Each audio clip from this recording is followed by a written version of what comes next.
The following interview is a presentation of Ofiɔ Media. It first aired on KXLU Los Angeles.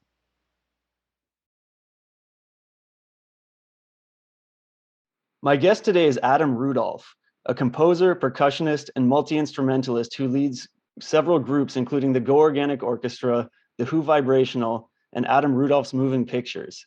His music incorporates musical elements from a wide range of musical traditions, and he collaborates with musicians who hail from many different musical backgrounds.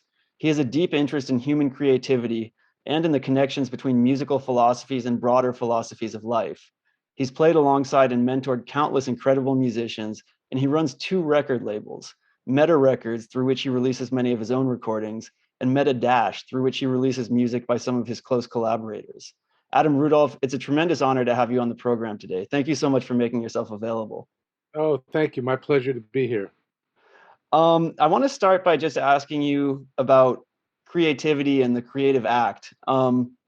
Creativity seems to be such a central part of your music, both your own creativity and then bringing in other people to create alongside you. How do you connect with the source of your creativity? And as a teacher and mentor, how do you help others engage with their creativity and with the act of creation? That's a great question and a big question. So it's my feeling that actually what I would call creative imagination is possibly one of the defining elements that make humans human. It's certainly, I feel like, a birthright. I think it exists as uh, a primal prior state, in the way that even um, prior to all kinds of cultural and social constructs do, and in fact, of course, that's what all those things are, religion and cultural institutions and uh, these things, they all have to do with creative imagination. We had to think of it. So maybe it's the imperative of what makes humans human.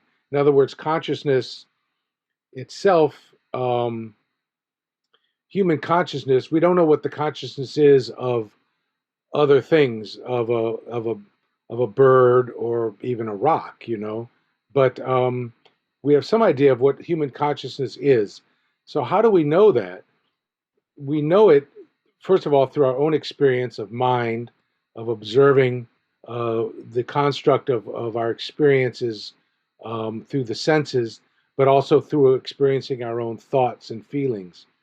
But how do we know that another person has consciousness?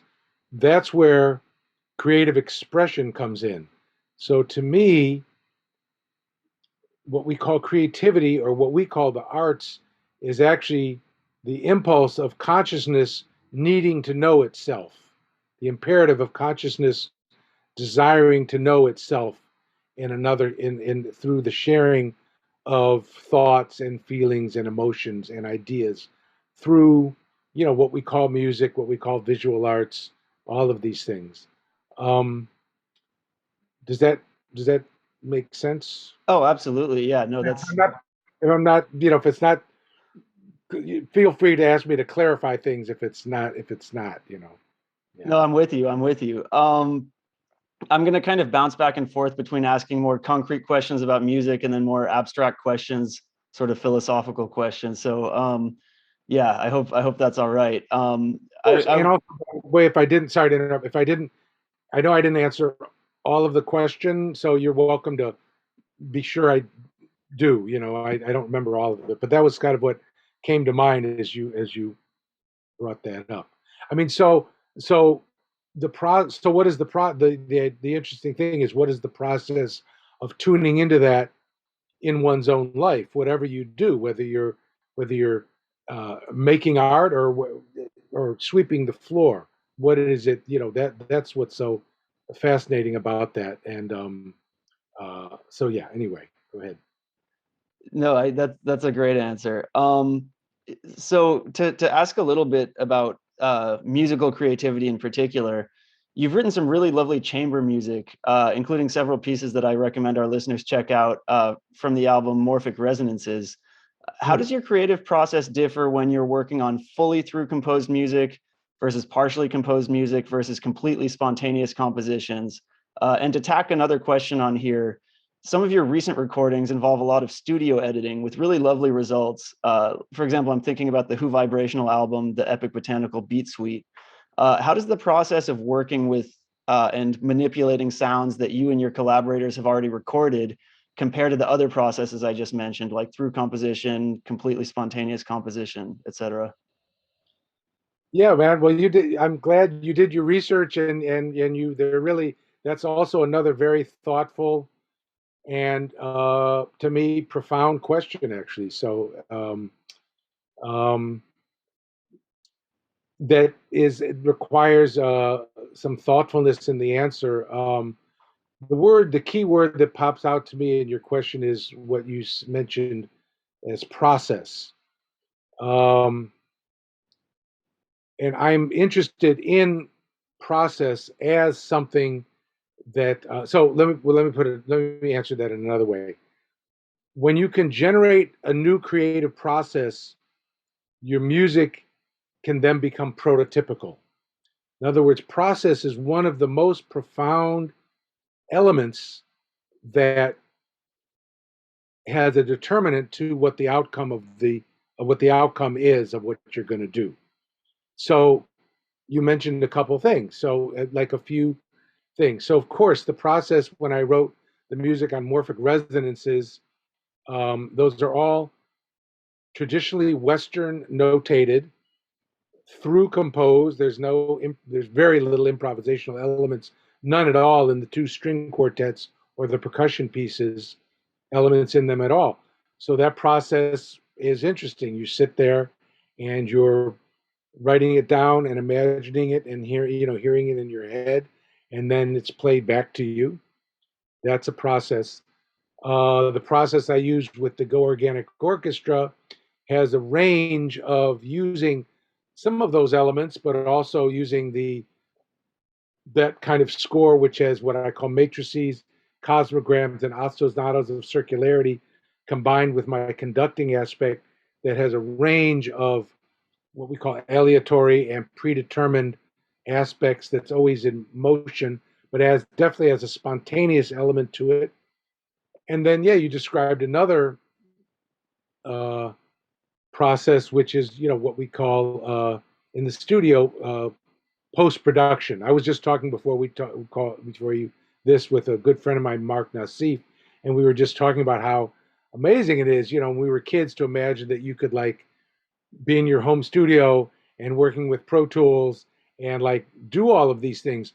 So the tools are tools. If the tool is my hand striking a drum, that's one thing. If it's conducting an orchestra, if it's putting pen to paper, or it's working with the current technology of electronics, um, it's a tool. And those processes all open up new ideas. In fact, um, uh, my newest recording that just came out, this one, and it's very Los Angeles relevant, this symphonic tone poem for Brother Yusef that on Strut Records was done in a whole other kind of process with where, and I'm working on the next Hu Vibrational record and using another process of doing a lot of recording in my studio and then processing the sounds with different outboard equipment and then working, in remixing. It's all fun. It's all fascinating. It's all interesting, and it all leads you down a different way. Right now, I'm kind of feeling very partial towards working with the electronics. I'm feeling less, enamored of traveling. And it's these very powerful tools, and um, you can come up with sounds that I've never heard before, and that's really amazing too. So, process, like I said, when you change your process, you can come up with prototypical art, and that's what's significant to me. Yeah. Amazing, amazing. I want to ask you sort of almost the same question, but let's say from a different angle, because you also do very small ensemble work like duos and trios. medium ensemble work. Like I would consider moving pictures kind of a medium ensemble, and then Go Organic Orchestra can often be a very big ensemble. How does the number of musicians that you're working with affect sort of your creative process? Well, that's a good question too. It's the number of musicians, and it's also that the number of musicians, and also the humanity of it. You know, sort of the one of the things I love in Go Organic Orchestra, besides my home base New York Orchestra and my home base Los Angeles Orchestra, by the way, um, who I've worked with a lot. I also go around the world and teach and perform with all kinds of ensembles all over, and you know everything from a Danish radio orchestra to uh, more jazz-oriented groups and all these things. So musicians from all different parts of the world. So one of the things that's fascinating is not just sharing with them how the organic orchestra works in terms of the score and the conducting and the elements, but for me, it's always a study of the humanity of reading and getting a sense of what everybody can do. What do they bring to the table? Where are they comfortable? Where can they be challenged? Um, you know, trying to bring out the best of who they are and what they can do. Now, one of the things, the reason I started with the Go Organic Orchestra, working with the matrices and cosmograms and ostinatos of circularity in this score, and by conducting, I don't play percussion in it, is because there's sort of a limit to how many, you know, if you're with 30 musicians, um, you know, there has to be some kind of way, unless you're writing everything down, you know, to have the music focusing and moving. But like my next record coming out on Meta is a is a I'm co-releasing it with Tyshawn Sorey. It's a trio with Tyshawn Sorey and Dave Liebman, and it's a live recording we did, and completely unedited. And they're such we shared, you know, it's the magic. We got to we never they played together before. Of course, I played with Tyshawn a lot of duet concerts. I played a lot with Dave, but the three of us together was the first time, and the magic and the chemistry of it, because they're all composers too, and so they're thinking not just about playing their instruments, but they're thinking about the same things I might think about when I'm writing a string quartet or editing an electronic music piece. They're thinking that too, which is form, uh, working with form, number one. Number two, orchestration. Uh, what is the macro sense of the orchestration? Are you going to play or not play? What are you going to play? Like sometimes Tyshawn, he'll just play just a cymbal, you know? It's like, and, or not play at all. And what is the combination of things? So they think on that very high level, and then also the macro sense of dialogue. They're, of course, wonderful virtuosos and high level. In our music, most important part of virtuosity is the virtuosity of listening. So that record, we recorded it, and then when it came time to mix it, it was like we didn't do any editing. It was like this is a complete statement, whatever it was, 50 minutes of something. So that's coming out. So in that case, it's completely spontaneous. Um, moving pictures, there's a lot of the elements that I use in that are the same as the Go Organic Orchestra, and the same in the uh, Hu Vibrational, and even the same in the Go Organic. Sometimes the same pieces or even frameworks or elements will find their way expression. I'll give you an example. There's one of I working with what I call ostinatos of circularity, and this is based on my concept of um, cyclic verticalism, combining cycles and polymetric. And so I have these signal rhythms, and then the signal rhythms are combined to make larger cycles. So there's a 27 beat cycle. Now you can hear that in my second string quartet on morphic resonances, completely notated. You can hear it on the Go Organic Orchestra record Ragmala, and on Sonic Mandala. You can hear it on a piece called Rotations, which is on Glare of the Tiger, and it's also on Hu Vibrational record. So it shows up in all these different guises in different ways. Same thing like where I work with one of the intervallic um, concepts I'm very interested in is what I call triple diminish patterns. And you can hear triple diminished patterns also in one of these. And the 27 beat cycle is also in the uh, percussion quartet that's on the morphic resonances also. But triple diminished patterns might be in some of the patterns that are in the percussion quartet, in the string one of the string quartets, and in the Go Organic Orchestra compositions. So in other words, elements. What happens is when you work with elements, intervallic elements, and rhythm elements, you're able to use them over and over in different kinds of ways. Does that make sense?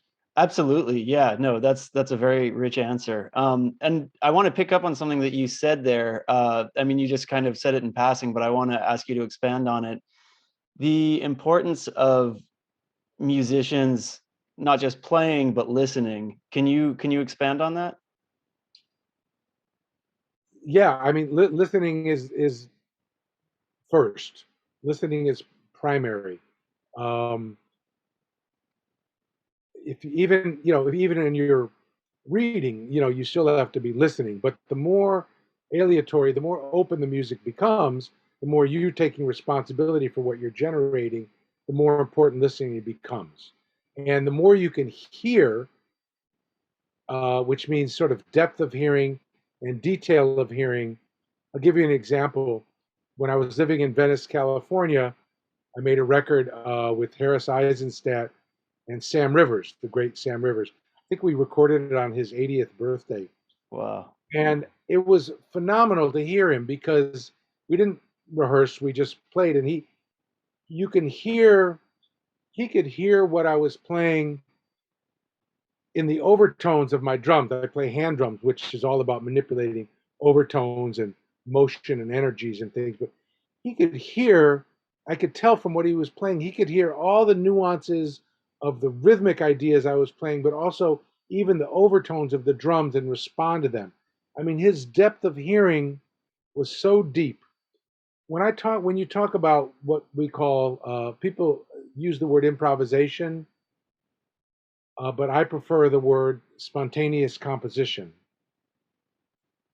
Um, I think about three important qualities. Uh, One is listening, the other is imagination, which refers to your first question, and the third is sharing, which means um, being in service of the moment of what is unfolding. All right, a certain kind of generosity of being there for that, something bigger. Um, so listening, we're talking. The first imagination, I think, talks about what we said before, which is anything you can imagine to play, you can play if you have the technique to do it. That's why imagination leads to technique. You know, as you develop ideas and you can't do it, then those are the things you need to practice until you have the facility to do it. John Coltrane said, "Knowledge will set you free." So the knowledge you seek and what you cultivate on your instrument gives you freedom, and then the technique is there to allow you to do whatever you can imagine to do. But listening comes first, and listening, you have to listen before you play, and the depth of listening, and of course these aren't even distinct entities, and of course everything's happening so spontaneously when you're doing spontaneous composition that it's even hard to parse them out. But listening, Pauline Oliveros had the beautiful idea. She called it deep listening, or I think Gary Bartz calls it heavy listening. Um, Being able to hear really everything that's going on in the moment, harmonically, conceptually, spiritually, um, rhythmically, and then being able to generate in a flash before you even are thinking about it with your conscious mind something in dialogue with that. That's a heavy thing. But heavy listening, deep listening like that also breaks down the barrier between what we would call the quote performer and the quote listener, the audience. That's where that's why the music that we do to me has a certain kind of generosity because of the challenge to the listener that we're not pandering. It's like you are asked to engage creatively yourself, your creative imagination, to engage the music and use your own capacity for deep listening to activate your own imagination. That's why I always say the best thing you can hope for when people hear your music is that they're inspired to go and do something creative themselves. Mm, that's such a inspiring answer. I was actually going to ask you because I've heard you talk in other interviews about the role of the audience member, the role of the listener, and yeah, that's a really wonderful way of looking at it. Um, Another thing I want to ask in the liner notes to your album Spirits, and I think this has to do with listening as well. The album with Pharoah Sanders and Hamid Drake, you included the following Musharraf Khan quote, which goes, "Children in the West are taught to criticize rather than to admire and love and appreciate. In order to appreciate, much training is required, a training in sympathy and feeling, as well as a training of the reasoning faculty. The music of Africa and the East is usually ignored in the West. And the main reason for this is that the Western mind is trained above all to be critical. The critically trained mind demands that it have before it those forms to which it is accustomed. And when these are absent, it cannot find a standard by which to criticize and to contemplate, and it becomes lost in the nothingness it sees before it." So, yeah, I wonder if you'd care to reflect both on how this relates to the kind of listening you're talking about and the difference between approaching creative works with a critical mind versus with a sympathetic mind. Yeah, well, and actually he puts it well. And I would say even this idea of West versus East. I think that can exist from someone from the East too. I mean, if you're trained to hear, if you've only listened to, in fact, I've met musicians, if they've only listened to raga their whole lives, and then they hear Beethoven, it just doesn't, they don't get it. So, or if you're used to, you're always used to listening to, uh, whatever, Guqin music from China, and then you hear John Lee Hooker, maybe you don't get it. So nowadays, of course, we can hear any music from anywhere. The intellectual faculty is fantastic, and we never underestimate it. I think what he was talking about, um, so that has to do with mind and understanding and the fascination of things that are um, well constructed. Um, but not everybody needs to know that part of it. So it has to do with what I think what he's referring to is the cultivation of the feeling capacity, which is ultimately resolves to what we call spiritual.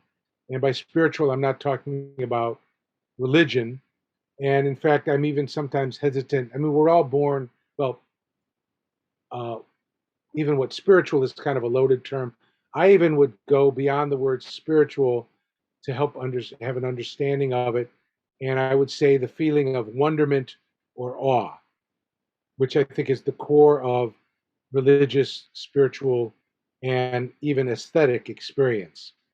Um, and whether that experience is something you have in nature or from hearing, some music that just is awesome. We use the word awesome or wonderment of just like, wow, you know. And so the real question is, how do you cultivate that in yourself? And that is a question of how we choose to live our lives as human beings and how alive we want to be. Um, and so it has nothing to do with styles of Eastern music or Western music, or even the specificity of what music might be intended to be, but has to do with cultivating the capacity to hear. I guess we could call it the heart quality in music. I'll give you an example of what I'm talking about. If I hear, let's say, Kulthum, the great Egyptian Mm. singer, um, or let's say if somebody from India hears Billie Holiday. Okay, so Kulthum, I don't know, or Milton Nascimento, one of my favorite singers in the world. So I don't always know even what the words are. So I don't know what he's singing about. Of course, everybody in Egypt, when you hear Kulthum's record and she sings, everyone goes, "Oh, wow!" You can hear it on the records, and they applaud. She's singing some incredible, metaphoric whatever. I don't know. I don't know that, but still, I can be moved to tears from it, or I could get goosebumps. So, or if I, so what is it? There's something else that's going on there, right? That's being communicated. And that's what we could call a heart quality, a feeling quality. But I like to, now I'm thinking about calling it the sense of wonderment or transcendence, because I'm trying to shed it of any kind of religiosity or specificity, because it does go back to what I said at the beginning of the interview, this idea of this human capacity to appreciate, to be transcended by an aesthetic experience. See, everybody thinks that, they always say, "Oh, well, religion created all this great music, Gregorian chants and Vedic chant, and on and on and on." That's not. It's the other way around. The music was there way before that, any of that. You know, music may be as intrinsic to humans as what Noam Chomsky says and others say, linguists say that language is, that it's actually wired. We're wired for the capacity of language. Well, you could say that we're wired for the capacity of music, right?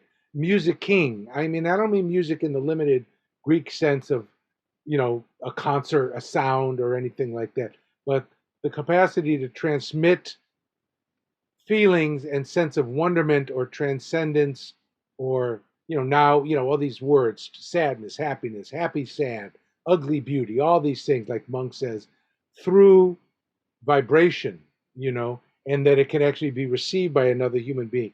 To me, not only is this maybe intrinsic to human capacity, going back to the beginning of conscious, that human Homo sapiens 200,000 years ago, or maybe earlier forms of humans, even millions of years ago. We don't know, but it might even be part of what that we developed that capacity. Maybe even what made us have human consciousness.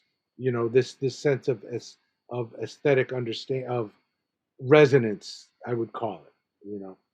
Nobody knows, but to me, it's uh, that's why I think the capacity to develop the senses and to be able to listen and look and taste and touch and have sympathy and empathy for other human beings and experience as an ever expanding personal cosmos is the process of becoming more alive, and it's a way of being alive.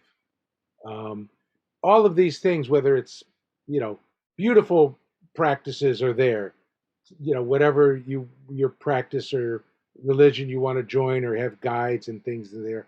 But to me, it's there. Um, uh, every great artist knows that, and we know it. I mean, I can't prove it to you.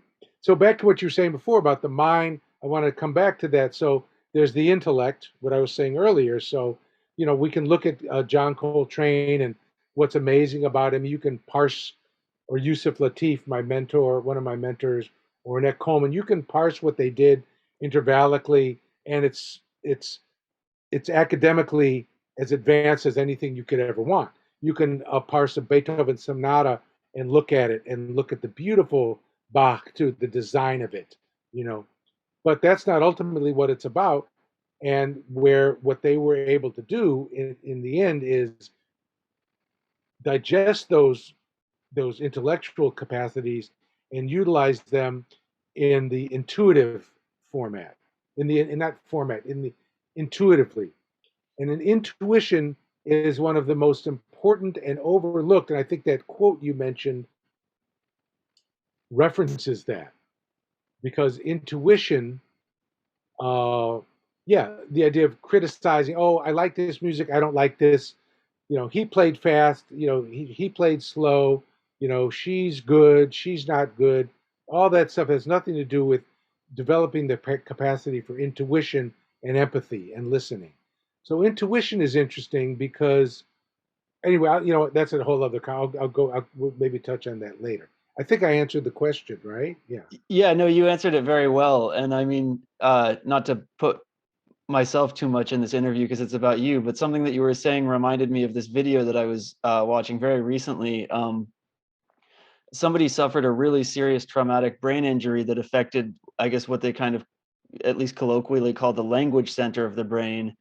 And I guess the part of the brain that is responsible for processing and allowing a person to generate language is kind of very tightly bunched in one particular part of the brain. And one way that this person was able to redevelop the capacity for speech was by linking speech to music. And they were explaining that musical processing and musical creation happens at all these different places in the brain, whereas language is just in one part. So what you were saying about music maybe being fundamental to what makes human beings human, I think is uh, you know, there may very well be some kind of neuroscientific explanation for that we maybe haven't fully uncovered or unpacked yet, but it definitely seems like there's something there. Absolutely. No, the scientific inquiries and the subject object paradigm of trying to figure those things out is valid.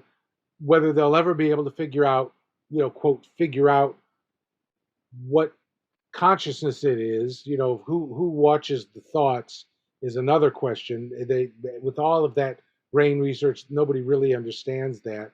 And of course, and yeah, I mean, we want things to heal people and make them better. But how important it is if I listen to Ornette Coleman or Don Cherry and I get goosebumps, or I listen to whatever Alice Coltrane and I'm moved to tears. I mean, what is that? The subjective experience is what's important, and it does kind of lead to this idea of the cultivation of intuition, and the capacity of how you want to live. So, in other words, yeah, there's all these healing things that are there that I'm down with that. But when you're talking about, like they're talking about now with like psilocybin, right, being of value to help people with PTSD and alcoholism, all these things. This is important, depression. But in terms of, there's also this idea of, I mean, in a way, there's sort of this psychic illness going on in the world with everybody. I mean, in all of us. I mean, with all of the beautiful and gratitude we have for the material comforts that we live in, and living longer than ever, and illness and da da da. But there's also this idea of there's been a price paid, and an organized religion, in my opinion, is not the answer, and a lot of times is the problem. So, what are the mechanisms, or what is the way of bringing us to be in tune, to live more in tune with nature, and more in the kind of naturalness of our own rhythm, and in harmony with each other, and that's a kind of fascinating thing. And I think music, the idea of the over commodification of music, um, I think if we can sort of be aware of that, and bring music and creativity back to your first question, which was really significant, that creativity and creative imagination, I think when it can be brought more to the center of how we're educated and what we value in the culture, it's going to go towards, actually, yes, it's not like, I mean, well, it does. I mean, in some ways, it does go towards solving a lot of these issues. I mean, that face us. The humanistic aspect of them, and even some of the scientific things. Being able to just think creatively. I mean, I was supporting myself for years of doing drum circles for corporations, Huh. and it's like they were so all of a sudden they realized in these corporate settings that like, wait a second, we need to bring creativity. We need to bring this idea of what they call thinking outside of the box and back into the environment. So they're looking for ways to do that. Anyway, That's really interesting. I want to ask you a question that's maybe going to shift us a little more into a concrete discussion of music, but I think you can answer it in a way that maybe keeps one foot on this kind of more abstract plane. I heard you say in a previous interview that if you slow down the sound of a drum head vibrating, you would essentially be hearing a whole symphony. Can you talk in a little more depth about the sacredness of the drum and of the act of playing a drum? And about the drum's complexity, both as a musical instrument, but also as a tool for human beings to express the experience of existence? man, every question is like you could write a book about that. I mean, I'm it's funny you asked me for an answer, and I would say that I'm in an ongoing process of trying to understand those things. I mean, they're great questions because actually, that was a lot of questions actually um, in one thing. All of them very interesting. Hmm, there's a lot to say about it. Well, let me start with the idea of what we would call my dear friend Mtume, who passed away not long ago. He and I both had the same mentor in hand drums. We didn't study with him formally, but a man named Big Black, who actually lives out there, um, who would be actually pretty interesting for you to talk to someday. Mm. Great, and I call him the Papa Joe Jones of hand drumming. Anyway, Mtume, rather than go off into that, I would say Mtume, he called it membrane on membrane, what's sometimes called skin on skin. One of the things about that's incredible about hand drumming, and it's in some ways it's you asked me before about all these different processes that I use and different things, writing string quartets and conducting and da da da, but I would say in some way that the center of it for me, um, think about those all of the activities as circular. The center is my hand touching the drum, that membrane on membrane. Uh,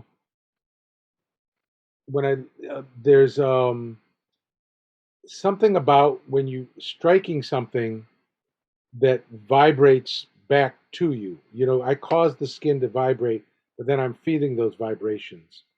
And there's something about the circle of the drum and the complexity of the overtones that I think has something to do with the reason why drums are used more than any other instrument um, for trance and for healing. This is all over the world. Um, Vast majority of the time, it's used. Um, so there's something that's transmitted back into the hand that is the membrane on membrane. That's a little hard. It's hard to codify. Uh, in some parts of Africa, I heard that they speak about the three spirits when you play. The spirit of the animal skin and the tree and your own. So you are in dialogue with sort of the animal world and the vegetable kingdom and human spirit. Um, but it's mysterious, but by its being mysterious doesn't makes it no less real or powerful. Um, Hand drumming to me is fascinating because I play piano, composer's piano, and that was my first instrument. You can sit down at the piano and kind of plunk out a melody, and it's musical. Maybe it's not great, but it's melodic. But the hand drum is really a challenge in that way because of the simplicity of it. You have to use your hands to manipulate the overtones of the skin to create all the melodic and harmonic material that you want to use. Um, uh, so that's uh, part of the answer, and then I'm not even sure I remember all of the rest of the question if I answered it. Yeah, there was just one other little piece of it. And I think you sort of did kind of answer it, but the drum is a tool for human beings to express their experience of existence. Yeah. Well, all instruments. I mean, the drum is certainly has its specialness in the way in the context of what I'm was speaking about. But all instruments, of course, just instruments in a way are both at the same time that they're sort of have their own specialness, but it's only the interaction of being animated by the human qualities that becomes there where something magical happens. I mean, drums are maybe they're not exclusively so, but they're a little bit special.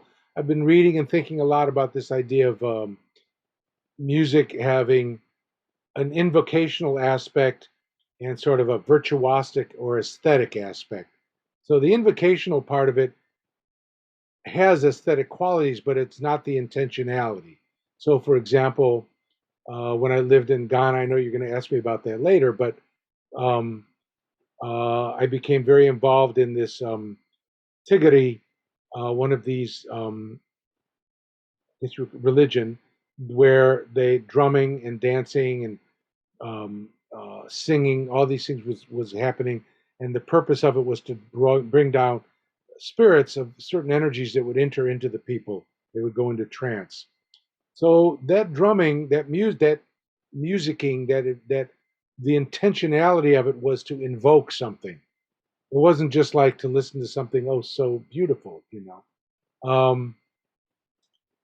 What's been really interesting. So I think drumming is often one of the most not as old as the voice itself, but probably second to vocalizing would be something like this. The resonance of the lungs in different parts of the body, whatever. But then moving to like other things, right?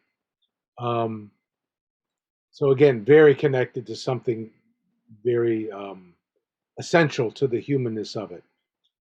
So what's interesting is instruments became more complex, and more technologically flexible. I mean, moving from like a ney flute, which is just an empty reed, to like the Western flute with all these keys, which has more possibilities of things that it can do, playing in different keys and whatever.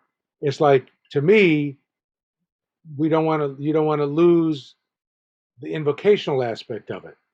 So that's what's so amazing about someone like a Yusef Lateef or a John Coltrane, where they're doing, or Wayne Shorter, for just talking about saxophone for a second, this very technologically advanced instrument, but yet they're um, still retaining some quality, not the culturally specific element, but the essential quality of the invocational aspect of the music as well.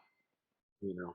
So for myself, developing my own language on hand drums because I studied, tabla for, some couple decades. I studied a lot of Ewe West African drumming and also Bata and Rumba. I studied, but never with the eye of like wanting to be mastery of that, but more in the eye of developing my own language. And my own language on drums relates more to my own upbringing in the south side of Chicago with what we could call bebop drumming, trap drumming, but developing my own language on it because I wanted to be able to play the music that I was hearing and with the dialogue with the kind of musicians that I was with. But I want to retain that invocational aspect of it. And I think hand drums have it. I think that's part of why, it's an interesting thing of why they've even not even been dealt with enough in the contemporary music. But that's a whole other because they're so powerful that way. Absolutely. And yeah, I think this is a perfect time to shift to talking about your experience in Ghana. It's of particular interest to me because I actually also spent about a year and a half there. Actually living, yeah, yeah. Sure. I was in Accra, but living with an Ewe family. Really? Yeah. And just one anecdote I'll give, and then I'll turn it over to you because I really want to hear what you have to say. There was one really unfortunate and sad occasion where a young man from our compound house passed away. But this really sort of fascinating thing that happened at the wake keeping, the night before the funeral. They brought some Ewe drummers around to play kind of like funerary music and kind of like some bobobo stuff with the trumpet. And I wasn't an adept enough listener to grasp what was going on, but we're in Accra, so that's a Ghana town. It's an Ewe family, and they were the group, and then also just everyone in the house was shifting between singing in Ewe, singing in Ghana, and singing in English. And someone pointed out to me that the master drummer, who was playing with a few other percussionists, would actually shift the tones, the tonality of what he was playing as they moved between the three languages. Wow. And so, yeah, just the expressive capacity of this instrument that is, like you're saying, it's such a simple technology in a way, but it's also so rich and powerful in its capacity to express so many different things. But yeah, I would love to just hear about any specific memories you have about Ghana, where you spent your time there, how you grew musically through the experience, life lessons you absorbed. I mean, anything that you feel moved to share about it, really. Wow. Well, first, tell me what took you to Ghana? What were you doing there? I actually went to work as a journalist there. I wanted to work for a local media organization and kind of just, learn, I guess, a lot about how people what people live with and contend with in another part of the world from what I'm familiar with. And Yeah. I actually got to study some music too, which was amazing. But at first I was just working for a local media organization, so all of my colleagues were Ghanaian, all of my bosses were Ghanaian, and it was one of the most dense intense learning experiences that Yeah. I've been Yeah. through. Wow.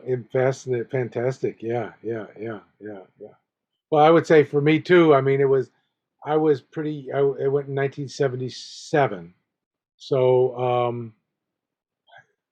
uh, and I went. It was a different era. I mean, I went. I didn't even know anybody. I had gotten to London and had a one-way ticket to Ghana, and from one of these bucket shops, and kind of showed up there. Um, and I went because there was this Institute of African Studies that I had heard about in Legon, but of course the school was on strike at that time, so it wasn't even open.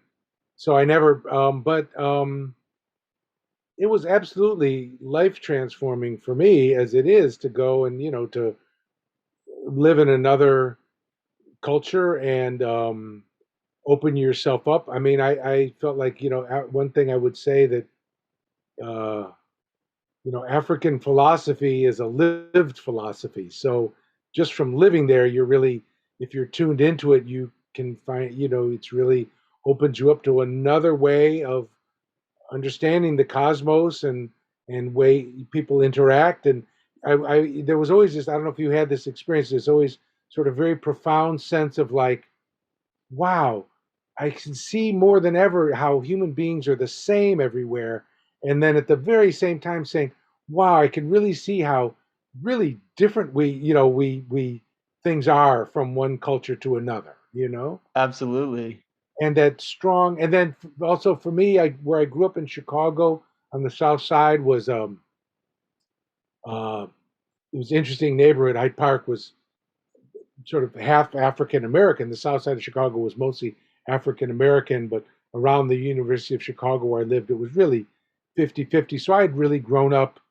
I mean, I'd been hearing, going to blues clubs, on Sunday afternoons, hearing Howlin' Wolf since I was 13, 14, and Muddy Water. So hearing church, I mean, I was exposed to it and through the ACM and the art ensemble. And it was very much the cultural environment that was normal and natural. The water was the water I was swimming in. So in a lot of ways, going there, it was also so fascinating to see, like, wow, that reminds me of the South, African culture in America, also. And so all of these things were going on at once. I went there to supposedly study drumming, and I did have a wonderful teacher, Emmanuel Kisdo, but I took some lessons, but it ended up, is that really what you want to be doing? Is, being in a practicing in your room? No, I want to go. And so I want to go. And so I would go follow the drummers around, we'd go and they'd play funerals, and naming ceremonies, and I ended up living in the Volta region for a while and lived in a little fishing village in Togo called Bekchogbe, which was the big center for went with my teacher for this brekete, this trance religion. Um, and then I traveled up to the north. I went all the way up through it was then called Upper Volta by trucks. The trucks would be full of tin milk, and I think it was even during Ramadan. They wait till sunset, and everybody would climb on top of the truck of tin milk, and we'd make our way. It would take us all night to go 50 miles over these little roads from Wa in northern Ghana to Bobo Dioulasso. These things, and then. But eventually, my goal was I wanted to go to the Dogon, the cliff dwellers. I wanted to see that. And I got there, a lot of amazing stories to tell. One thing I'll say is I lived in Africa and traveled around for a year. I don't think I ever ended up paying to stay anywhere. It was somehow the hospitality at that time, and the nature of it was just that people saw. And, like when I arrived in Bamako, one of the people I had been traveling in this truck with sort of like, yeah, my friend, go stay with him. I stayed with somebody, a little mat on the floor in a room, and they put you up and they give you everything. Finally, I ended up at the Dogon. You take the kind of things that happen. So I took it was, like I said, it was Ramadan, so nobody would drive till the end of the night. And, the trotros, they don't leave until they're full, right? But the whole idea, just to step back from this philosophical idea of like, we do things, something starts like you and I decided, you said you're going to call me at noon.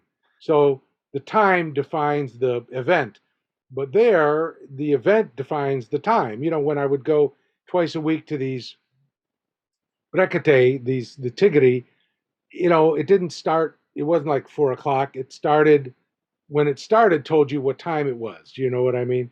So anyway, so the car, I think I left from Mopti, and I wanted to go to, no, I'm sorry, from Bamako to Mopti, and which is where I got this, by the way, in Mopti. Amazing. So the car was supposed to filled up. Finally, we're full, packed up totally.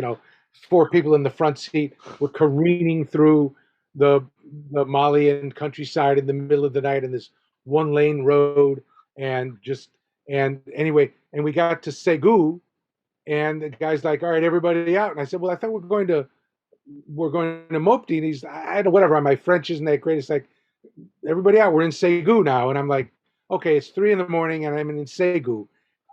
I mean, and I don't know anybody. Anyway, but of course, as you know, in Ghana, there's always this. Somehow it works out somehow, and so we ended up. I got another car. I ended up in Mopti. I got there at whatever. It's like 6 a.m. by then. Anyway, the last part I'll say is that when I went out to the Dogon at that time, there was no highway. There was just a dirt road that went from Mopti out to the Dogon, which is Mopti is just near Timbuktu, out to the Dogon country and out to Bandiagara. And so I took a truck. It was market day, so you take a truck out, and then you're there. And I'm out there, and I have to say, I've never been anywhere on the planet that felt more removed from everything that I had experienced. It was amazing. And so anyway, 7 days later, I'm thinking, okay, I'm going to go back. I've been here, out in the, no electricity, nothing like that. And and nobody even hardly spoke French, and my French was limited. But that was a whole incredible experience. So anyway, I go to back to market. I'm thinking it's market day. I walk back to the market. I'm like, okay, I want to get the truck back, and they're like, no, market day was 2 days ago. And like, what do you mean? And say, well, the Dogon have a 5 day week, right?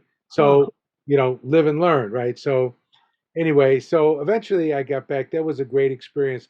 But I think relative to all these, a lot of hardships. I got malaria. It was all kinds of things happened. There. But in the end, I think what was important for me was not just gathering rhythms together and learning some stuff, but it was the life. And but in terms of music, one thing I did come to a big realization was as I would listen to the huge range, and as you know, the range of the music that's there, you have no idea till you get there how many different kinds of musics and all these handmade instruments. So every music kind of has its own character. And then I realized, man, I could spend my whole life just going into Ave drumming. And later I did with the Led Zeppelin brothers. I went pretty deep into Ave drumming when I came to Los Angeles. But and you'll still never, are you going to be master it? And then of course it's this invocational music, so it's a part of a life. It's your life they're playing. They're playing the lived philosophy. So I sort of came to, I said, it dawned on me. I said, but there's something underlying all of this music, these certain kind of elements that are universal. And so that's when I started this whole path of looking at kind of underlying elements rather than saying, this, because I was interested in music from everywhere. What are the elements that sort of underlie, this music, West African and the African diasporic music, Central African Congo, and all of the diaspora, and not to belittle all of the differences, but to sort of look at these elements. And then beyond that, even to look at the elements of like, well, I've been studying tablas all these years. What is it that sort of underlies all of these things in terms of rhythm, or looking at, raga, studying raga and then studying makam and then studying contemporary 12 tone European music. What's sort of underlying all of that? And that's what sort of led me to a way of approaching things. And what happens is in astrophysics, in theoretical physics, they say that as you go into the higher dimensions towards I think they speculate there's 11 dimensions, the laws of physics become simpler. So the same for us as we move into the higher dimensions, the things become more simple when you ultimately are dealing with vibration. I mean, I wouldn't have to talk about all that now, but vibration and as the unison, and then the duality as motion and color, is really where it ends up. Mm, mm.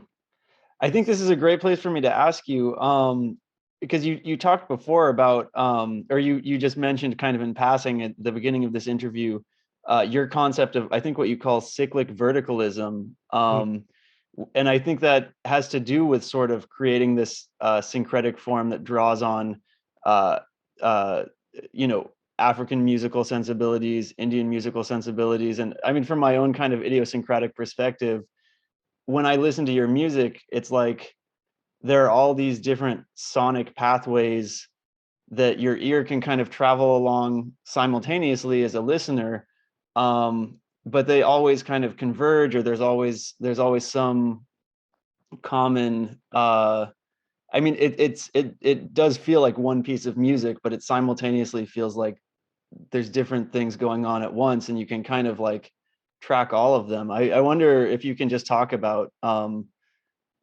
a little bit about what this concept is. Well, some things can be tracked, and yeah, you can. I mean, like in the organic orchestra, the last recording, Ragmala, you can say, yeah, this piece was inspired by Shri Rag, which is a particular rag that's played in the early evening and has certain notes, and you could listen to it and say, oh, I recognize that. Um, or blues, is always at the core. But the way these things come out, either compositionally or in terms of my own playing, is you want to project your own voice, so um, and that's intuitive. That has to do with intuition.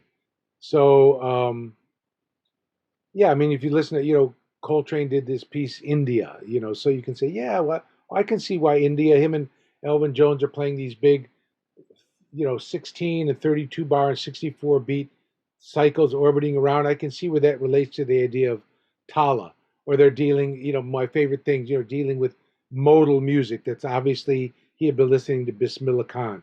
But, um, but ultimately it's, so there's influences. And now, yeah, I mean, I for early on, I was always interested in every kind of music that attracted me intuitively and wanted to study it. But it's more like a better way of saying, it's like, okay, I'm not going to put all these styles together. It's more like a better metaphor is like you eat it, Mm. so there's a lot of study and also absorption. I mean, I'm not the world's leading expert on every raga, like the some Arthur J, the people in the rag, they can break down everything about every raga. um, I'm not that kind of expert, but I know enough about it to know what it is and to understand rasa, the coloration, the emotional aesthetic feeling that underlies it, and how I relate to it, that in an intuitive way. And so um, it's almost like you eat these things. Your study is almost like eating it. The study is absorbing and intellectual study and intuitive study, and then it's, you digest it. It becomes part of your cellular being that then comes out primarily intuitively. And that's what I was going to talk about earlier. I don't think I can emphasize enough the importance of intuition and inspiration and the relationship of those things. So intuition is also something that, like listening, that can be cultivated. It's hard to teach it. It's even hard to explain it. And it's certainly impossible even for yourself to repeat it, right? I mean, if I say to you, okay, I wrote this piece and I used a triple diminished, kind of thing, and, I can break it down, or if I analyze what Yusef Lateef did in a particular piece, we can analyze and talk about it. But in terms of what happened in that moment, intuition, that's all intuition. And intuition erases its own tracks. Intuition you can't go back, right? You can go back and I can say, okay, I'm going to use that triple diminished pattern again. But the intuition part, you can't go back. And so, what does it mean to cultivate the intuition? That relates to what I was speaking about earlier, which is an expansiveness of being. For example, the drum. We were talking about drums earlier. Well, the drum is another metaphor of a drum. Is that in order for a drum to resonate, the skin, there's the body of the drum. The body of the drum is not solid. It's hollow, so the sound can resonate inside. So hollowness, emptiness, the idea of psychic emptiness and openness, getting rid of that. That's what he talked about in that quote. The critical idea of, I like this, I don't like this, this is good, this is bad. Um, the openness, so that openness is what leaves you, it's like bringing up your antenna to accept, for intuition to come, and you're grateful when it comes. If and we can cultivate the capacity for that, I think. But and part of the main thing is being grateful for it when it comes, and understanding this is the problem of the modern world when we're looking at cell phones, when the mind is distracted. There's a beautiful, boredom is as you know, in Ghana, right? Somehow everything was moving way slower, right? Way slower. And yet, sort of everything got done.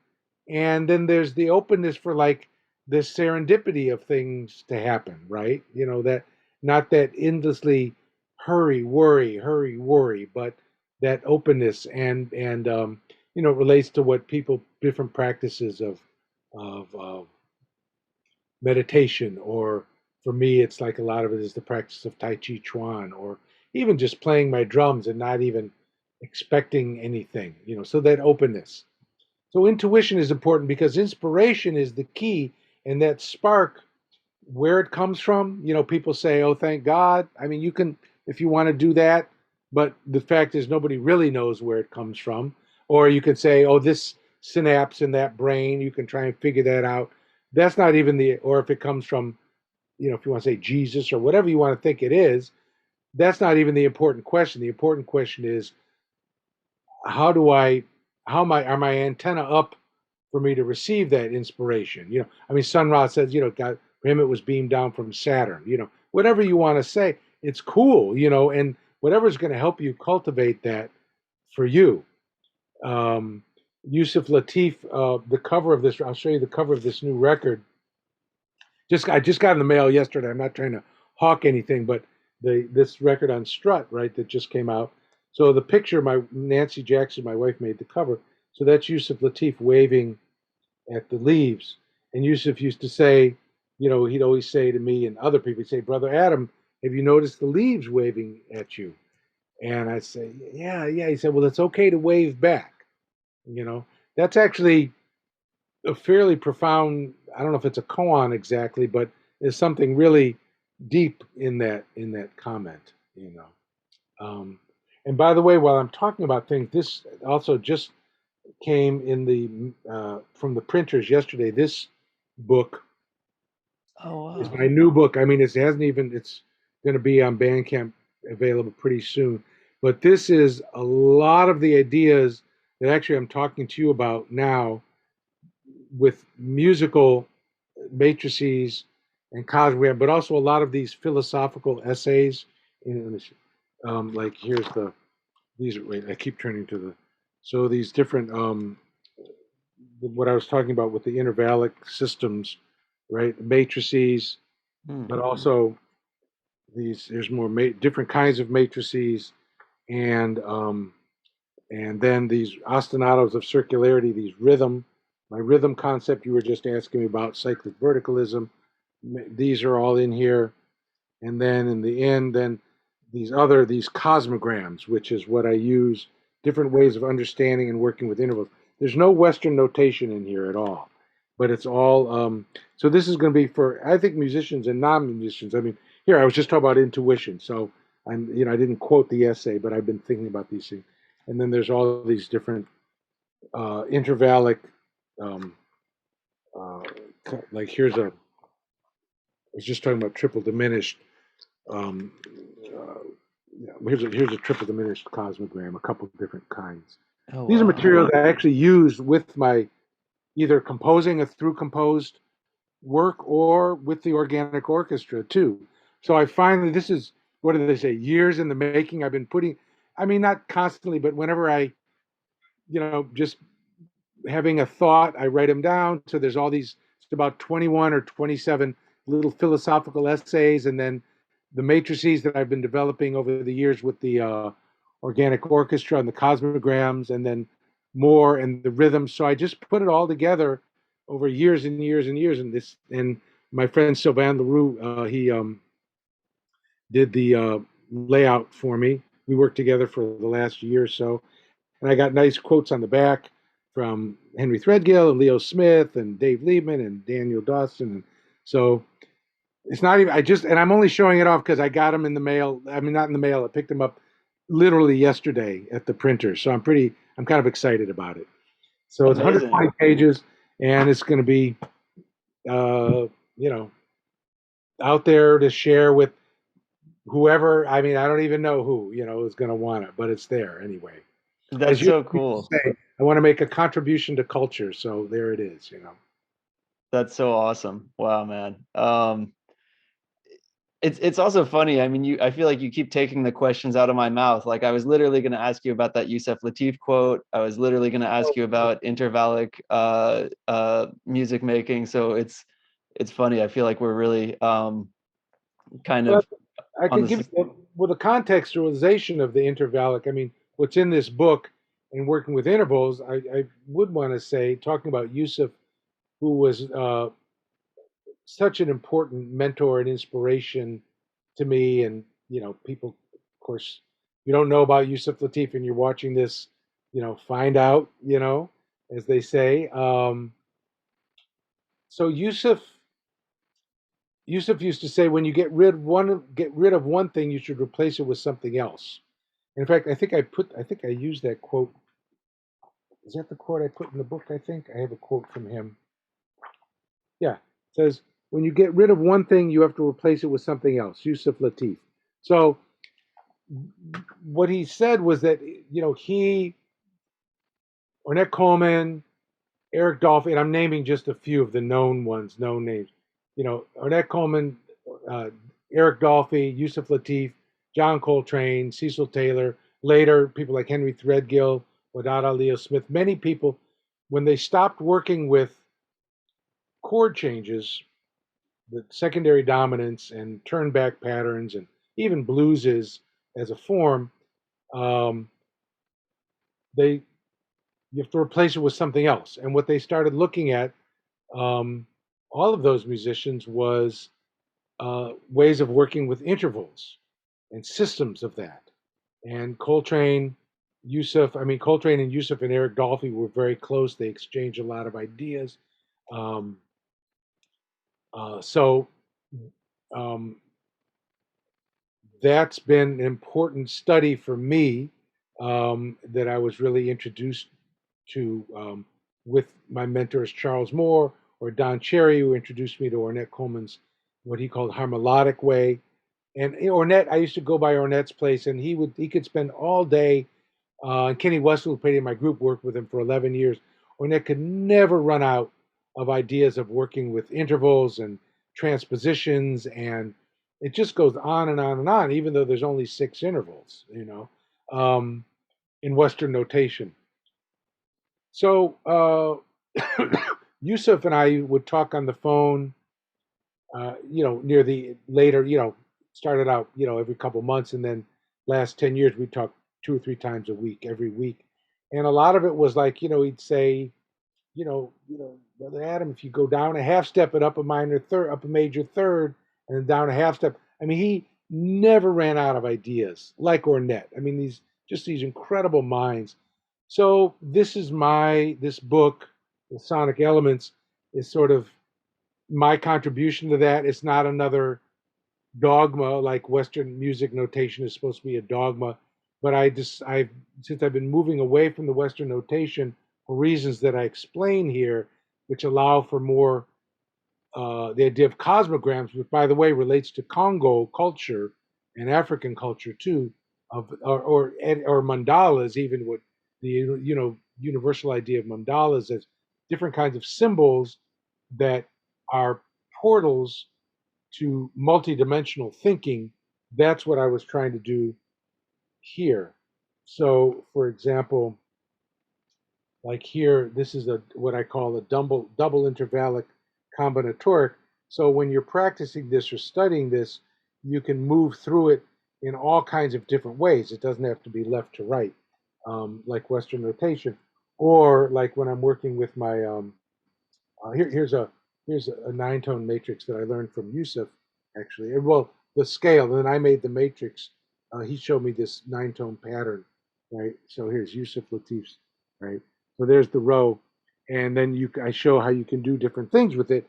You don't have to do what I said to do with it, but the idea that you can do these different things with it.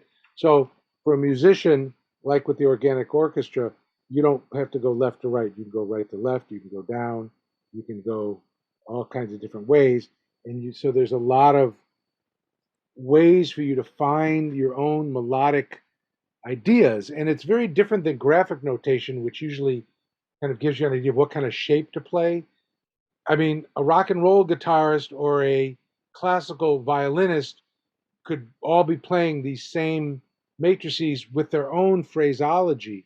And that's what's cool with the organic orchestra. So if I cue everybody to be playing inside of one of these matrices, whether I'm cueing a particular gesture or they're open to play their own gesture, we all have this shared topic that we're talking about.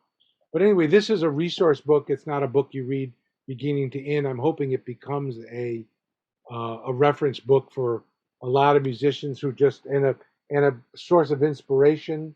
Like, you might just here's a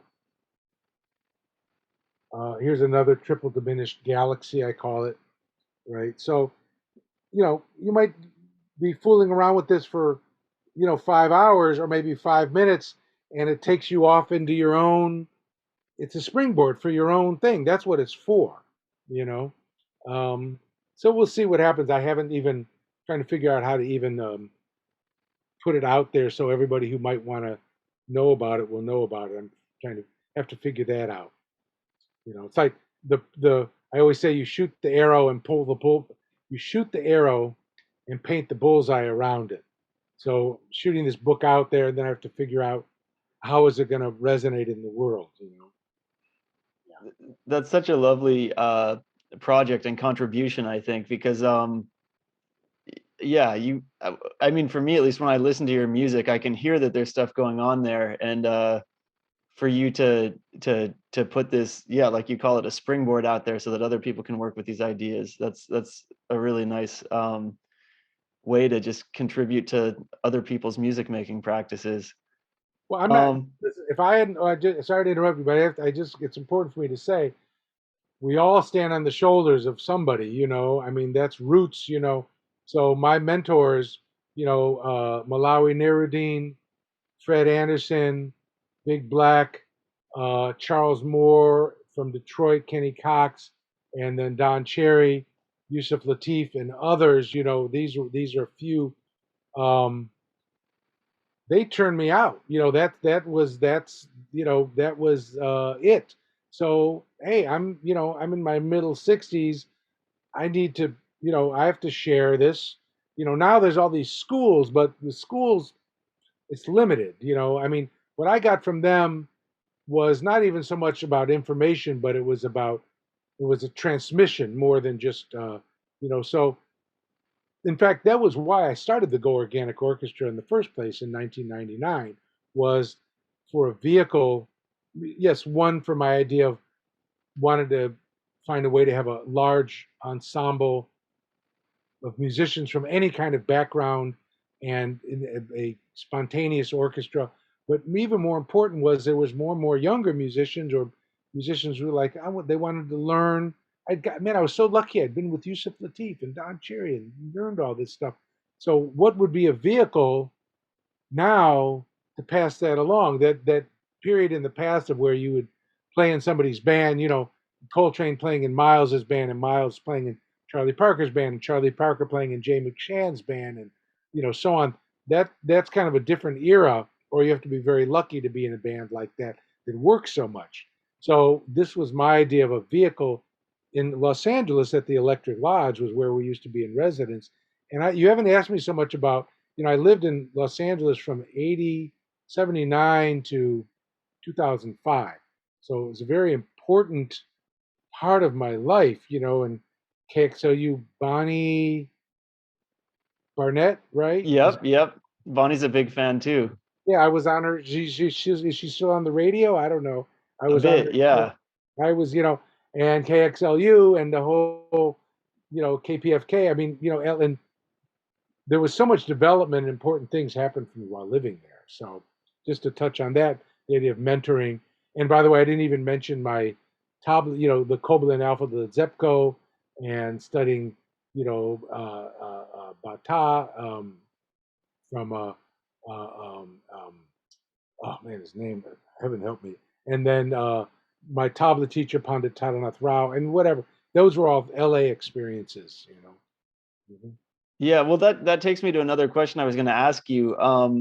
Because you went to CalArts as well. I think you did a master's there. So yeah, who were some of your close collaborators and some of your more significant teachers and mentors at that time? Well, yeah, I sort of answered before the question, but that's so CalArts came up um, kind of really uh, in a funny way. I was invited by Peter Otto, who was running the electronic music department at that time, to come up there. They gave me a full scholarship to teach and also to do research. This is before he started working with what's his name? Oh man, I'm so Luciano Berio in Italy. We worked with developing ways that with hand drum to the interaction between hand drums and electronics. So they wanted me up there for that, and I was also started teaching, and they gave me a full ride to get my master's. So I was already studying with Tarannath Rao anyway, tablas, and then I was like, yeah, I'd studied some Ave drumming in Ghana. I was like, Kobla and Alfred Ledzepko, what great, incredible masters. So I was like, sure, I'll come up. And then I've always loved Balinese gamelan, so I spent a lot of time studying with Naomi Wenton while I was there. So it was a grand experience. I studied composition also while I was there, and then following my couple of years getting my master's, I was teaching hand drums. I was sort of drafted to teach. I taught there for a couple of years after that, teaching a class that was sort of in the jazz department, the so-called jazz, the word, but was kind of a nexus of musicians from the composition department and the world music department and the jazz. So, and what I felt like what I said before, it's like, okay, you're going to go to CalArts and you're going to study Ave drumming for a bunch of years. And so what are you going to do with that? I mean, maybe you'll go and get a job teaching Ave drumming somewhere. Maybe you don't have to do anything with it. It's just the joy of it. But, how does that resonate with maybe what you could do creatively? So that was sort of what my class was sort of about, and so I taught for 2 years after I finished my master's there. I was there for 4 years total. Then it was time to move on. CalArts, I'm so grateful for what I learned there from those great teachers. Being on the faculty there was another story, and I was touring a lot. And they would let Charlie Hayden tour all he wanted, but in my case, I was touring a lot then with Pharoah Sanders and Yusef and John Hassel and Don Cherry, and I was away. They were like, you should be around more, and well, you should pay. Well, anyway, I decided to stop, there. That was Yeah, no, fair enough. right, exactly. I actually want to ask you about a lot of the names you just mentioned and other people you've played with and studied under over the years. But before I shift to that phase of the interview, because I was going to kind of end on that, I just want to ask you one more. More concise. I promise you, I'll be more concise with those answers. Oh I know. no, I love to hear you answer at length. To me, that's like where the interesting details come out. But I did just want to ask one more question about really directly about your own musical practice, or praxis maybe. Can you say a little bit about conducting as a creative act? Because so often people think about, someone who's just up there, who's kind of mastered the music and is helping other people walk through through composed piece, maybe a piece that was written 300 years ago or something. But what you do in the Go Organic Orchestra, there's obviously so much creativity in your act of conducting. So I wonder if you could speak about that a little bit. Well, yeah, and I have to say, having mentioned all my mentors and all my teachers, I would say ultimately I'm really actually an autodidact. I mean, I've taught myself. I mean, I've been influenced by, but like, you mentioned the morphic resonances, all these through composed pieces. Yeah, I took a couple composition lessons, but I never really studied it. I don't know what I'm doing, you know. Yeah, I studied some traditional drumming, but in terms of the drumming that I play, I had to figure it out for myself. I'm still figuring it out for myself. Conducting, I don't know anything about. I mean, I've watched conductors when I was a kid. My dad used to take me to the Chicago Symphony, so I got to see great conductors like Fritz Reiner and George Schulte and Giulini. But I don't know anything about what they're doing. And what they're doing is what I'm doing. The word conducting. So I had to teach myself when I started the organic orchestra.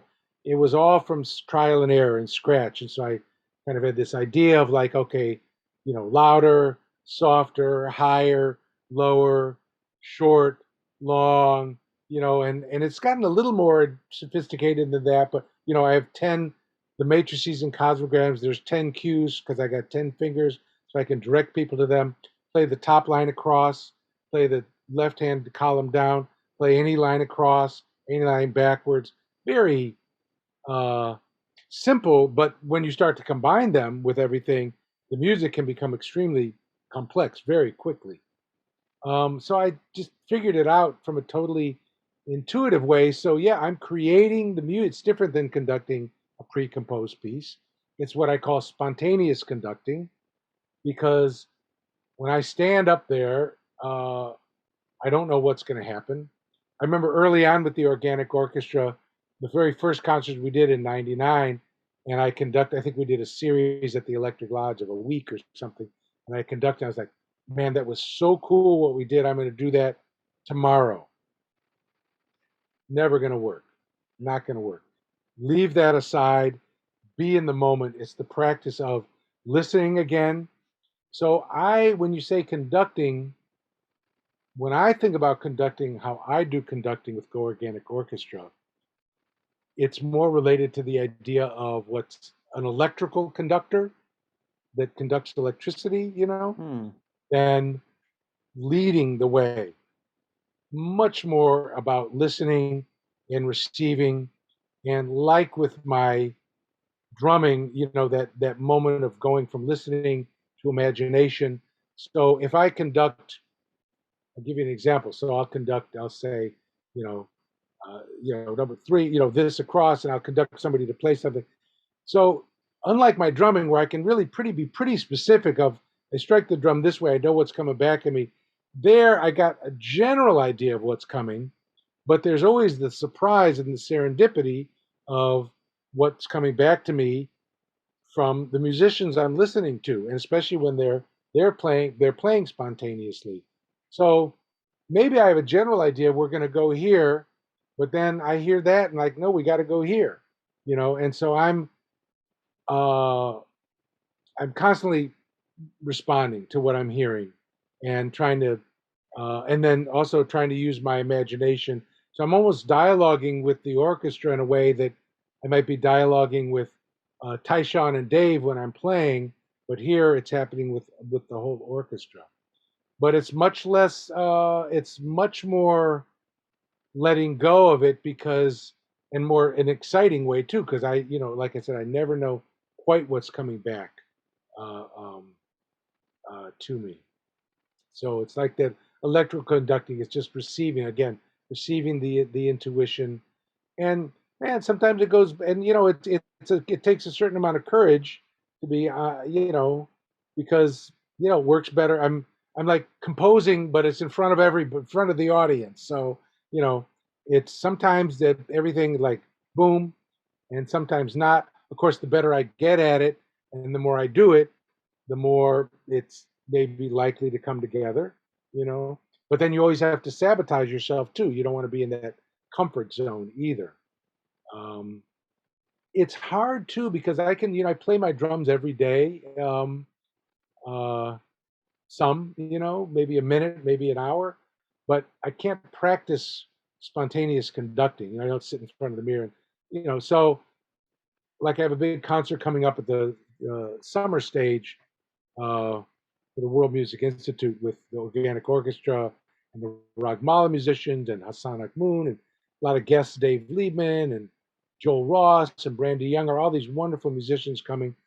And I actually just decided I think I'm going to cancel the rehearsal, because I don't want to be, I want it to be I want that in the moment quality to be there.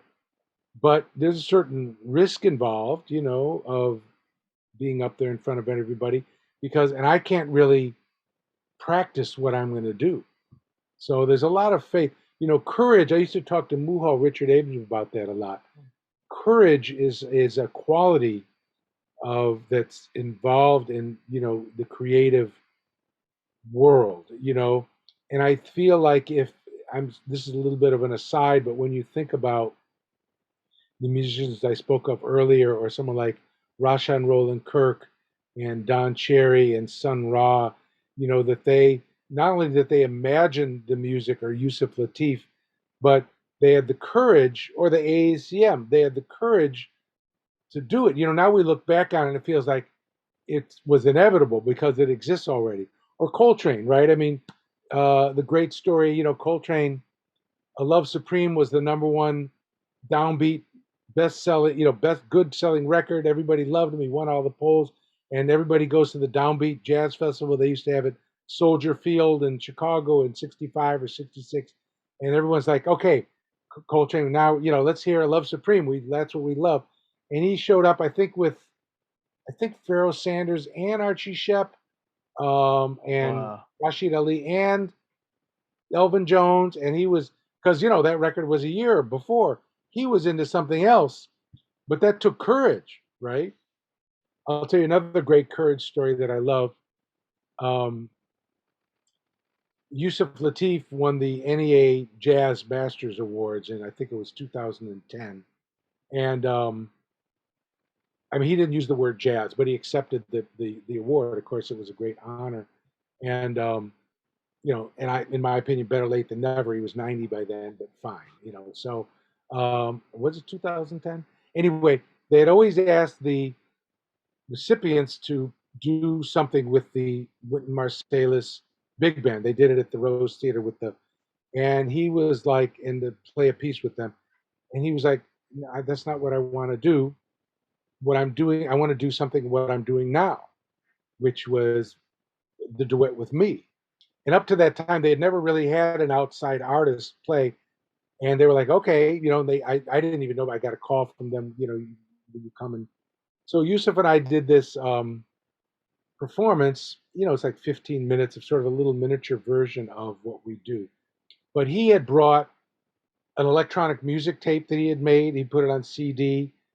I was playing like didgeridoo for part of it, Tibetan bell. He was playing these little bamboo flutes, singing, of course, playing his tenor and my drums, but something really, this is the NEA Jazz Masters. I mean, we had just right after before we came on, I think Bobby Hutcherson had won that year, and they did Little Bee's poem with the big band. One of the great compositions, and not to even denigrate that at all. But Yusuf came out there and he said, "I want to do what I'm doing now." And everybody was, kind of wanted to hear, there before. And it was a great experience for me. I'm looking at the audience, and there's, you know, Cecil Taylor and Randy Weston and Jimmy Heath and Lee Konitz and Gunther Schuller and, I can't even, Ornette. I mean, just amazing. All of the great, and Roy Haynes, Jimmy Cobb, and Yusuf is doing, this and just something really cutting edge of where he was at. So that took him a certain courage. And by the way, I have to say, you could hear a pin drop, and people went berserk at the end. And even the other story, I remember Winton came up to me afterwards. He was like, "Man, he hugged us. That was so incredible." And then we went out in the audience. I remember Cecil Taylor with the running, "Where's Yusuf? Man, that was the shit. What you guys did, that was it." So I'm like, it was so beautifully vindicated. Not that it needed that, but that Yusuf, it took, like I said, it took a certain amount of courage. People were expecting something else. That's the point. So courage needs to be in there. Yeah. That's such a beautiful story. I think this is a great time to ask about Yusef, Dr. Yusef Lateef. You said, or you've said in other interviews that you learned more from him than anybody else, not just about music, but about life. I wonder if you could just share one or two really poignant life lessons, or more if you feel like it, that you learned from him. Well, there's so much, and if I can, actually, I posted, if you don't mind my saying, on the Meta Records website, there is a article I wrote about Yusuf that I wrote for New Music USA. It's also there. Um, when he passed away, they asked me to write something, so that's there because there's a lot to say about him. And then at his 100th birthday, um, uh, Amherst, University of Massachusetts, Glenn Siegel asked me to make a video, and that's also now on my Adam Rudolph YouTube channel. A video, maybe you've seen it. I made like a 15-minute video where I'm sort of talking about these things and showing pictures of him. So not that I'm not trying to answer the question, but it's more than I can. It's like you know, tell me, what did your father mean to you? You know, I mean, I knew him for 25 years. Okay, so there's a lot I can say, but two things I'll touch on. One is, well, one was what I just said, the courage. And, he said to me, he said, he used to say, Brother Adam, with every record I do, I've tried to do something I've never done before. So right there, that at every concert we did, there was always something new he would bring to the table. So that idea of, he used to say to me, Brother Adam, we're evolutionists. That idea of always reaching for something, always pushing the boundaries, always trying something new, not being afraid to experiment, not being afraid of, like, wow, will people like this? What do they think? Moving forward. Of course, you want to connect with people. So that idea of the sort of fearlessness, courageousness. The first thing I think learned from him early on was about his work ethic.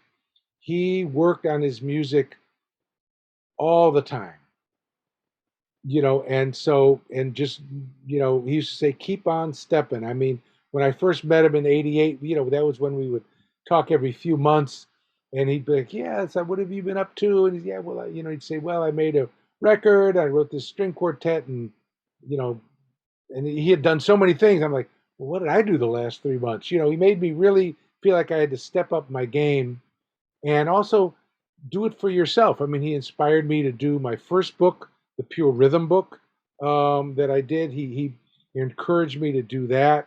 He was a real motivator of, like, just work and share what you have to share.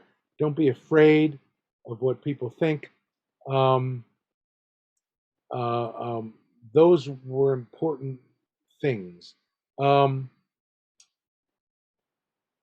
Beyond, and then I would say the way he was as a person, the way he treated people, he saw, he gave me a book once by Martin Buber called I and Thou. And the I and Thou, the idea that sort of transcending subject object, but seeing, like in Indian, when you say namaste, that means the spirit in me greets the spirit in you. So this understanding of cultivating empathy, and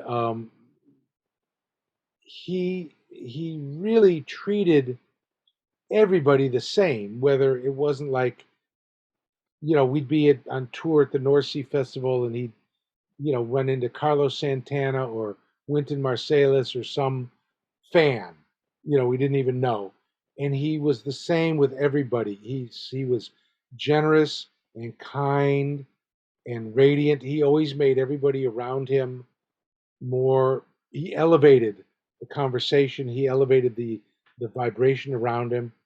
And I might add, when I met him, he was 68 years old, and when he passed, he was 92. I have to say, he became more that way. I mean, his character he was always a gentle, sort of shy, kind person, but he became more and more radiant as time went on. I saw that.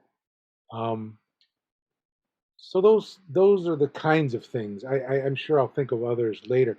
Also, his openness. I mean, he wrote novels, Hmm. you know. So he painted. We did a couple album covers that we did together. Like Exquisite Corpse, what the surrealists called that, where we painted on each other's paintings. That's the cover of The World at Peace. Huh.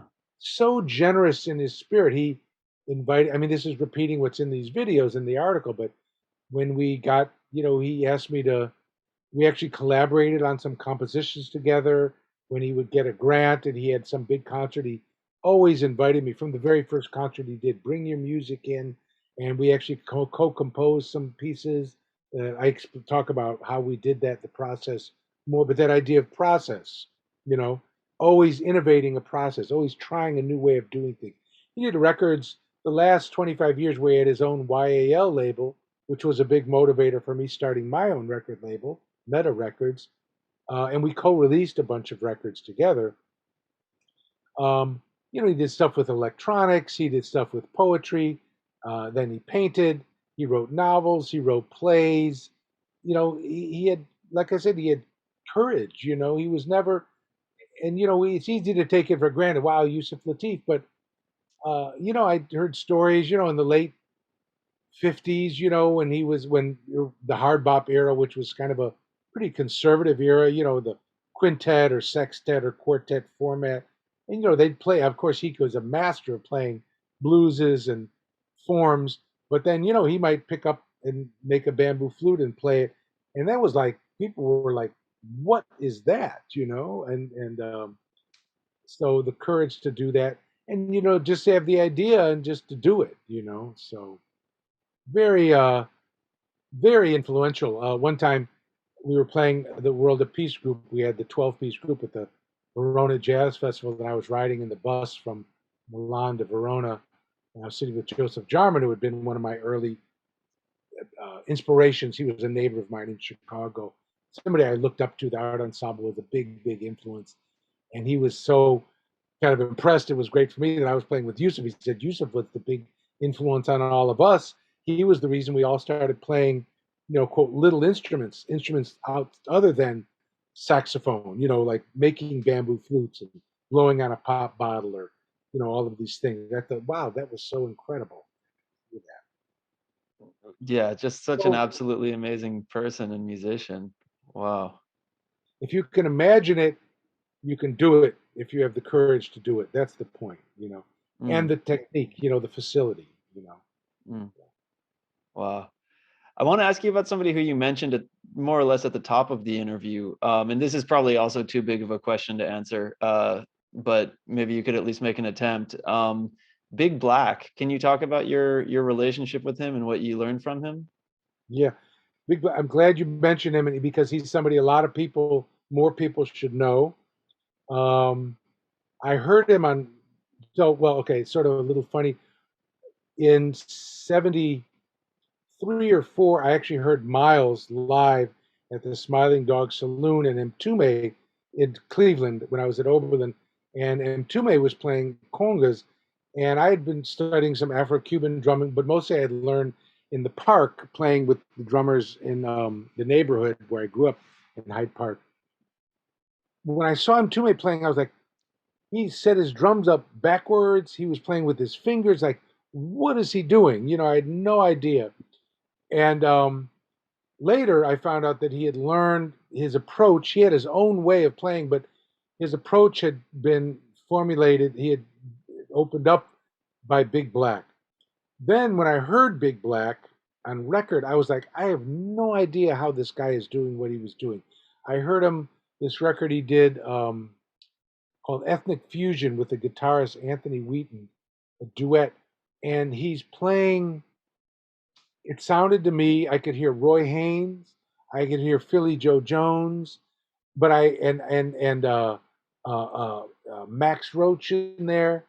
Um, and it was incredible to me. I was like, how is this guy doing this? And I've been playing tablas already, and I could hear the finger technique. And so I said, I got to meet this guy. Anyway, we met. Eventually, he ended up moving back to Los Angeles. He lived right around the corner from me. I used to go to his apartment all the time. We would hang out. I never had a lesson, but we would spend all day. He's an amazing cook, master chef, and you know, smoking ganja kind of all day and eating, and then sitting at his kitchen table, and he'd be kind of playing, and maybe show me. He basically showed me one or two moves, I would say, just a basic way of approaching things that opened up the whole universe for me. Um, that was accessible to me because I had finger technique already from tablas, and I realized he set his drums up left to right like a piano when most Afro-Cuban oriented drummers have their drums are over on the left to their right. And actually, I was like, I'm going to do this. I see this, but I had already been playing like 10 years. I was like, wow, this is going to be really weird because I'm thinking one way. And I made a decision in 1990, I think, or 92 was it? I went on tour with Don Cherry and Hassan Akhmoon, and I said, I'd only been switched over my drums for a few weeks. I said, I'm going to go for it on this tour, trial by fire. And so I did. But Big Black showed me, I call him earlier I mentioned these like the Papa Joe Jones of hand drums. So if you understand something about trap drumming, every hand drummer from Kenny Clark and Max Roach and Roy Haynes will all point to Papa Joe Jones, who sort of developed the fundamental framework of I guess what's called bebop or swing drumming, that way of approaching the drums through which everybody could find their own freedom, all the way through to Tony Williams and Elvin Jones and Jack DeJohnette and Milford Graves, Mm. So what Big Black showed me was a way of approaching the hand drums that allows you to move spontaneously. He calls it ad libability and dialogue like a trap drummer with somebody in the moment rather than being locked into pattern playing, which most traditional hand drumming is. So he really opened up the door for me that way and allowed me to help me to find my own voice. Great, great drummer. People should, check him out. Now everybody can check people out. So he's living out. So he lives in Palm Springs. I just talked to him a couple days ago. And great composer too. Wonderful music that he did. Melba Liston did all these amazing arrangements of a lot of his pieces. If you've never heard, he did a lot of incredible duets with Randy Weston over the years. Mm. Anyway, great, beautiful guy. He's like, and also a real cosmic thinker. I mean, he's a modern day griot, is what I would call him. Yeah. Amazing. And this is just more of like a biographical question, but I've heard something and I want to, you'd probably know if it's true or not. Is it true that his brother played with the legendary Calypsonian Lord Flea? Yes, both of his brothers did. His older brothers, and they made their drums. I mean, he's from South Carolina, and the big root of his drumming is kind of what is calypso and what they call goombay drumming, which is goombay is particularly the Bahamian goombay, and buck dancing, which is if you listen to those to Papa Joe Jones, there's a great I think it's on YouTube now where he goes through all of the different buck dancers, what they call tap dancers, and plays how they danced on the snare drum. So buck dancing was a big root of what Big Black did. So I'm going to move this thing here just for a second. In his drumming, but that's right. His brothers, you have to interview him. I can't remember what his two older brothers' name were, but they're the ones. And they had a band. They played maracas on the drums. They made their own drums, and they had a wash tub bass, and they got into playing calypso. I think it's Lord Flea. It's one of the big calypso guys who had a big hit. So I can't be 100% confirming of that, but you could find out from him more of that history. Yeah, hopefully I get to interview him. That would be absolutely amazing. He's an amazing guy, yeah. For sure, for sure. I wanna ask you a little bit about Don Cherry too, because I know not only did he mentor you, but you actually lived with him, I think, in Sweden and in New York. So both, if you can talk about him, and then maybe more generically, talk about the closeness that can develop between artists who literally live under the same roof, and about the transfer of creative spirit and the depth of learning that can happen there. Yeah, another. I mean, sort of the narrative part and uh, just sort of quickly outline. I mean, and this is also stuff, by the way, that's pretty accessible biographical information. But I met Don in Ghana. I met Fode Musasuso there, the kora player. We came back to Chicago, started the Mandingo Griot Society.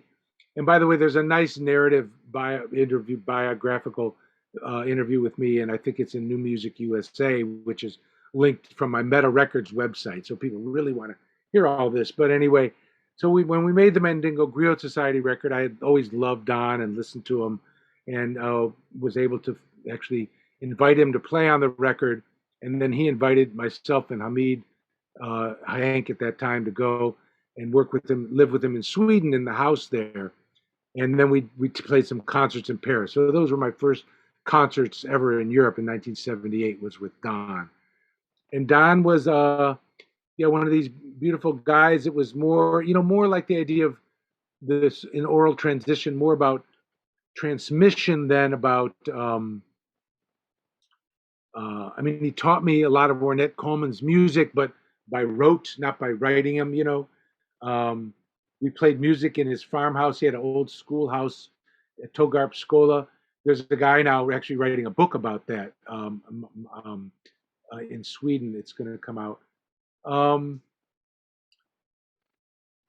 so yeah, he was just very. That's when he inspired me to really start writing my own music. I started composing seriously when I was with him in living in his house in Sweden. Um, at that time, because you could, it was summer in Sweden. It was light all night. There was a piano, and people would go. So I started writing my own music, and not even writing it, but just composing it. I had composed as a kid when I was like 9 and 10, but that was never appreciated by my piano teacher. But I came back to it then, and so that was a real opening for me, and just opening up, starting to understand about Ornette's concepts. But Don was more of a kind of Zen teacher. If you listened to him, what he said, he was sort of giving you some deep insight almost every moment if you paid attention to it, you know. But it all again, it had to do with that what I was talking about before, capacity. If you were open to it and whatever you were ready for, and even on stage and off stage, he really there was always lessons to be learned from him if you were paying attention. And it was funny when we did those first gigs in Paris. It was with Charlie Hayden was on the gig, and Hank and myself and Trilak Gurtu, Hamid Drake, and Trilak Gurtu, and Dudu Gorian, this French saxophonist who was a longtime associate of Don's, and this magician. And in typical of Don, he get this guy Martin Messonnier, who had never really produced a concert before, but he let him produce the concert. And now Martin is a big time producer, so he always was helping younger people. And Hamid and I too, it was like, wow, what a great opportunity for us to go to Europe, right, and play. But it was just funny. So we would be backstage, and so we'd been sort of rehearsing and learning all these Ornette pieces and Don's pieces and whatnot. And Charlie was always like, "Okay, Don, we got to make a set list." We played a series of nights at this opera at Athénée. So Charlie was always like, "Don, let's make a set list." So I'm like, "Okay, we'll make a set list." So they, write down we do this tune, Race Face, and this tune, and this tune, and this tune, and then we would go it on stage. They would go first, and then we would follow. And I'd always see Don's set list like kind of on the floor. He never, and and he wouldn't bring it. He would just, you had to follow him. You had to be really on your toes because you never knew he would cue the next piece just on his trumpet on the spur of the moment. But sometimes he would quote other pieces while in his solo. So it was like, is he cueing the next piece? Is he quoting a piece? So you had to be ready to be really on a dime, and really, really, he made you listen on the edge of your seat. But it was so funny. Then the next night, it was this funny ritual. Charlie was like, "Yeah, Don, we got to make a set list." So we'd make the set list, and again, Don would leave the set list behind, and he would do whatever came to him at that time. So that was that was the first time I had done like a major concert. And actually, at the end of that tour, I had money. I went to Morocco for the first time. Don, then later we toured I think when the last concert I did, but he was one of the reasons I moved to Los Angeles. He was living in Los Angeles then, and we started doing a lot of duet concerts around Los Angeles. And then we did a beautiful tour with Hassan Hakmoun and this great Ganawa singer Abdul Jalil Kotsi. And Don, they were kind of hanging. So Don and I really hung. It was like, I don't know, 3 or 4 weeks. We really hung, and you just learned so much from him, not sort of didactically like what he would said, but just listening to what he would say. It was always a lesson. He was a very enlightened being. Very sad that he struggled with his addiction. He was ill from that and died very young because of that. Um, um, I think there was a lot more he could have contributed. I think he was 58 or 59. Oh wow. Yeah. Um, and but anyway, we I met him at a very beautiful period in his life, and really grateful for him. Mm. Well, I want to be sensitive of your time, but I want to throw two more names at you if I can, and I'll just What about sensitive to people who want to? I mean, who's going to listen to this? I mean, this is really. You might have to cut this up into like 5 sections or something. Anyway, do what you want, but it seems like I don't know anybody's gonna. Okay, anyway, whatever. You're listening to it, so. well, or we can just wrap it up here. That might be. No, that's absolutely. I'd like to go ahead. Yeah. Yeah. Well, so you've mentioned Hamid Drake, who I know you've been playing with for decades. And then I don't know how much you actually played with this musician, but I'm sure you had a lot of exposure to him. The late great multi-instrumentalist Derf Reklaw, Oh, who we lost yeah, recently. yeah. Well, Derf, yeah, I knew Derf. He was actually playing out in the park. He was in that group, the Pharaohs. So he was around my neighborhood when I was a kid. I used to hear the Pharaohs play. Pre Earth, Wind and Fire, post Phil Koran. That's a history for people to look into. But when first started drumming out at the Point, a place by the park by the lake in Chicago where I grew up, and the drummers were all drumming, Derf and a bunch of other drummers, and I don't know, man, I really loved it. Hang out. I'm 14, and eventually, somebody would get up and they let me play. It was nice. This young white kid, and they were playing like the cultural drumming of that environment. And for some whatever reason, I was really kind of good at it and natural, and it was just there. So Derf was one of the cats, along with a few other people, drummers, who were really encouraging and kind to me. And then, of course, we became friends later. He played in one of the versions of my Vashti percussion group, and just a beautiful guy, and like that. Of course, Hamid, I know a lot better. I met also when I was 14 at a drum store in Chicago, and we started talking and just became really good friends.